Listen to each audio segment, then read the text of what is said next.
ನಟಿ Ranya gold smuggling ಕೇಸ್ಗೆ ಈಗೊಂದು big twist ಸಿಕ್ಕಿದೆ.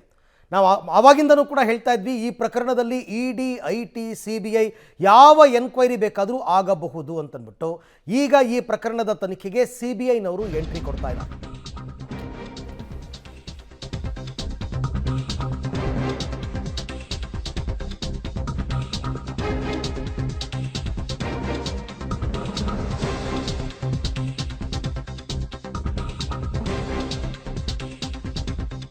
ನಟಿ ರನ್ಯಾ ಗೋಲ್ಡ್ ಸ್ಮಗ್ಲಿಂಗ್ ಕೇಸ್ಗೆ ಈಗೊಂದು ಬಿಗ್ ಟ್ವಿಸ್ಟ್ ಸಿಗ್ತಾ ಇದೆ.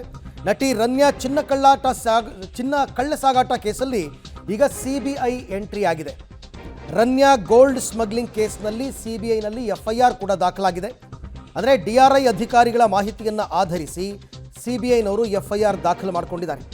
ಗೋಲ್ಡ್ ಸ್ಮಗ್ಲಿಂಗ್ ಸಿಂಡಿಕೇಟ್ ಪತ್ತೆಗೆ ಮುಂದಾಗಿದ್ದಾರೆ ಸಿಬಿಐನವರು. ಇದು ಕೇವಲ ಒಬ್ಬರ ಕೈಲಿ ಆಗ್ತಕ್ಕಂಥ ಕೆಲಸ ಅಲ್ಲ, ಇದೊಂದು ದೊಡ್ಡ ಜಾಲನೆ ಇದೆ ಅಂತ ನಾವು ಅವಾಗಿಂದನೂ ಕೂಡ ಹೇಳ್ತಾ ಇದ್ವಿ. ಅದರ ಪ್ರಕಾರನೇ ಈಗ ಈ ಸಿಂಡಿಕೇಟ್ ಯಾವುದು ಅಂತ ಪತ್ತೆ ಹಚ್ಚಬೇಕು. ಅದು ದೆಹಲಿನ, ಮುಂಬೈನ, ಬೆಂಗಳೂರ, ಎಲ್ಲೆಲ್ಲಿಗೆ ಹರಡಿದೆ ಈ ಜಾಲ ಅಂತಕ್ಕಂಥದ್ದು ಪತ್ತೆ ಹಚ್ಚೋದಕ್ಕೆ ಸಿಬಿಐನವರು ಎಂಟ್ರಾಗಿದ್ದಾರೆ. ದೇಶಾದ್ಯಂತ ಚಿನ್ನ ಸ್ಮಗ್ಲಿಂಗ್ ಹೆಚ್ಚಾದ ಹಿನ್ನೆಲೆಯಲ್ಲಿ ಪ್ರತ್ಯೇಕ ತನಿಖೆ ಕೂಡ ಆಗ್ತಾ ಇದೆ. ಹೇಳಿ ಕೇಳಿ ಚಿನ್ನಕ್ಕೆ ಈಗ ವಿಪರೀತ ರೇಟ್ ಆಗ್ತಾ ಇದೆ. ಇಂಥ ಸಂದರ್ಭದಲ್ಲಿ ಗೋಲ್ಡ್ ಸ್ಮಗ್ಲಿಂಗ್ ವಿಪರೀತ ಲಾಭ ತಂದುಕೊಡುತ್ತೆ. ಹಾಗಾಗಿ ಈ ಸ್ಮಗ್ಲಿಂಗ್ನಲ್ಲಿ ದೊಡ್ಡ ಜಾಲವೇ ಇರಬಹುದು ಅಂತಕ್ಕಂಥ ಲೆಕ್ಕಾಚಾರ ಇದೆ. ಯಾವಾಗ DRI ಅಧಿಕಾರಿಗಳು ಮಾಹಿತಿಯನ್ನು ಪಡ್ಕೊಂಡು ಇದು ಕೇವಲ ರನ್ಯಾ ಒಬ್ಬಾಕೆಗೆ ಸಂಬಂಧಪಟ್ಟಿದ್ದಲ್ಲ, ಇದು ಬೇರೆ ಬೇರೆ ದೇಶದ ಭಾಗಗಳಲ್ಲಿ ಅಂದರೆ ಮುಂಬೈ, ದೆಹಲಿ ಇಲ್ಲೆಲ್ಲ ಕಡೆಯಲ್ಲೂ ಕೂಡ ಈ ಸ್ಮಗ್ಲಿಂಗ್ ಜಾಸ್ತಿ ಆಗ್ತಾ ಇದೆ, ದೊಡ್ಡ ಸಿಂಡಿಕೇಟೇ ಇದೆ ಅಂತ ಯಾವಾಗ ಅವರು ಬರೆದ್ರು ಇಮ್ಮಿಡಿಯೇಟಾಗಿ FIRನ ದಾಖಲು ಮಾಡಿಕೊಂಡಿದ್ದಾರೆ CBI ಅಧಿಕಾರಿಗಳು. ಸೊ ಸಹಜವಾಗಿಯೇ CBIನವ್ರು ಎಂಟ್ರಾಯಿತು ಅಂತಂದರೆ ಬ್ರಹ್ಮಾಂಡ ಜಾಲಾಡ್ಬಿಡ್ತಾರೆ ಕಂಪ್ಲೀಟಾಗಿ. ಈ ಬಗ್ಗೆ ಮತ್ತಷ್ಟು ಮಾಹಿತಿ ನನ್ನ ಕೊಲೀಗ್ ನಾಗೇಶ್ ಅವರಿಂದ ಪಡೆಯೋಣ. ನಾಗೇಶ್, ಸಾಮಾನ್ಯವಾಗಿ ಇಂಥ ಕೇಸ್ಗಳಲ್ಲಿ ಒಂದು ರಾಜ್ಯ ಸರ್ಕಾರ ಅಥವಾ ಕೇಂದ್ರ ಸರ್ಕಾರ ರೆಫರ್ ಮಾಡಬೇಕಾಗುತ್ತೆ CBI ತನಿಖೆ ಆಗಬೇಕು ಅಂತಂದರೆ. ಬಟ್ ಇಲ್ಲಿ ಯಾರೂ ರೆಫರ್ ಮಾಡ್ದಂಗೆ ಕಂಡು ಬರ್ತಾ ಇಲ್ಲ. ಸೊ ಆ ಥರ ಸುಮೋಟೋ FIR ದಾಖಲು ಮಾಡ್ಕೋಬಹುದಾ? CBI ತನಿಖೆ ಯಾವ ರೀತಿ ಸಾಗುತ್ತೆ ಅಂತ? ಅರವಿಂದ್, ಗೋಲ್ಡ್ ಸ್ಮಗ್ಲಿಂಗ್ ಕೇಸಲ್ಲಿ ನಟಿ ರನ್ಯಾ ರಾವ್ ಅವರು ಬಂಧನವಾದ ಬಳಿಕ ಆ ಪ್ರಕರಣದ ತನಿಖೆಯನ್ನು DRI ಪೊಲೀಸರು ಮಾಡ್ತಿದ್ರು. ಅದರ ಜೊತೆಗೆ ಈಗ ಇದೇ ಪ್ರಕರಣದಲ್ಲಿ CBI ಕೂಡ ಎಂಟ್ರಿ ಆಗಿರುವಂಥದ್ದು.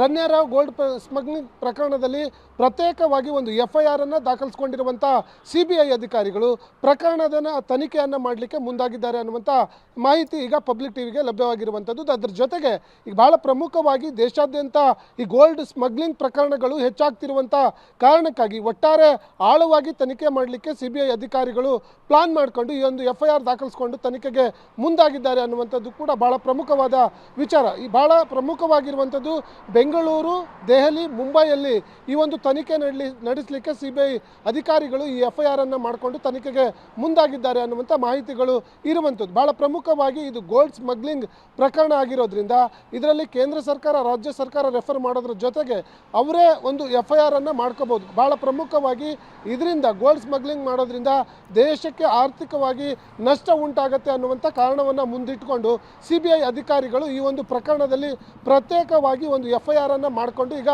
ತನಿಖೆ ಮಾಡಲಿಕ್ಕೆ ಮುಂದಾಗ್ತಿರುವಂಥದ್ದು. ಅದರ ಜೊತೆಗೆ ಈ ಸ್ಮಗ್ಲಿಂಗ್ ಕೇಸಲ್ಲಿ ರನ್ಯಾ ರಾವ್ ಅವರು ಬಂಧನವಾಗಿರೋದು ಕೇವಲ ರನ್ಯಾ ರಾವ್ ಮಾತ್ರ ಇಲ್ಲ, ಬಹಳ ದೊಡ್ಡ ಸಿಂಡಿಕೇಟ್ ಇದೆ ಈ ಒಂದು ಪ್ರಕರಣದಲ್ಲಿ ಅನ್ನುವಂಥದ್ದು DRI ಪೊಲೀಸರು ತನಿಖೆಯನ್ನು ಮಾಡಿದಂಥ ಸಂದರ್ಭದಲ್ಲಿ ಒಂದಷ್ಟು ಮಾಹಿತಿಗಳು ಲಭ್ಯವಾಗಿರುವಂಥದ್ದು. ಹಾಗಾಗಿ ಸಾಮಾನ್ಯವಾಗಿ CBI ಅಧಿಕಾರಿಗಳು ಈ ಪ್ರಕರಣದಲ್ಲಿ ಕೇವಲ ಬೆಂಗಳೂರಿನಲ್ಲಿ ಮಾತ್ರ ಈ ಸ್ಮಗ್ಲಿಂಗ್ ಕೇಸ್ ನಡೀತಾ ಇಲ್ಲ, ಜೊತೆಗೆ ದೆಹಲಿ ಮತ್ತು ಮುಂಬೈಯಲ್ಲಿ ಕೂಡ ದೊಡ್ಡ ಮಟ್ಟದಲ್ಲಿ ಸ್ಮಗ್ಲಿಂಗ್ ನಡೀತಾ ಇರೋ ಬಗ್ಗೆ ಮಾಹಿತಿ ಸಿಕ್ಕಿರುವಂಥ ಕಾರಣಕ್ಕಾಗಿ CBI ಅಧಿಕಾರಿಗಳು FIRನ್ನು ದಾಖಲಿಸಿಕೊಂಡು ಈ ಪ್ರಕರಣವನ್ನು ಆಳವಾಗಿ ತನಿಖೆ ಮಾಡಿ ಈ ಒಂದು ಪ್ರಕರಣದಲ್ಲಿ ಬೇರೆ ರೀತಿಯಾಗಿ ಯಾರೆಲ್ಲ ಭಾಗಿಯಾಗಿದ್ದಾರೆ ಅದನ್ನು ಪತ್ತೆ ಮಾಡಲಿಕ್ಕೆ CBI ಅಧಿಕಾರಿಗಳು ಈ ಒಂದು ಪ್ರಕರಣದಲ್ಲಿ ಎಂಟ್ರಿ ಆಗಿದ್ದಾರೆ ಅನ್ನುವಂಥದ್ದು ಬಹಳ ಪ್ರಮುಖವಾಗಿರುವಂಥ ವಿಚಾರ. ಅರವಿಂದ್, ರೈಟ್, ಹಾಗೆ ಸಂಪರ್ಕದಲ್ಲಿರಿ ನಾಗೇಶ್, ನಿಮ್ಮ ಜೊತೆ ನಾನು ಮತ್ತೆ ಮಾತನಾಡ್ತೀನಿ. ಒಟ್ಟಾರೆ ಇವಾಗ CBI ಎಂದಾಗ ಸ್ವಲ್ಪ ಕೆಲವ್ರಿಗೆ ನಡುಕ ಉಂಟಾಗುತ್ತೆ.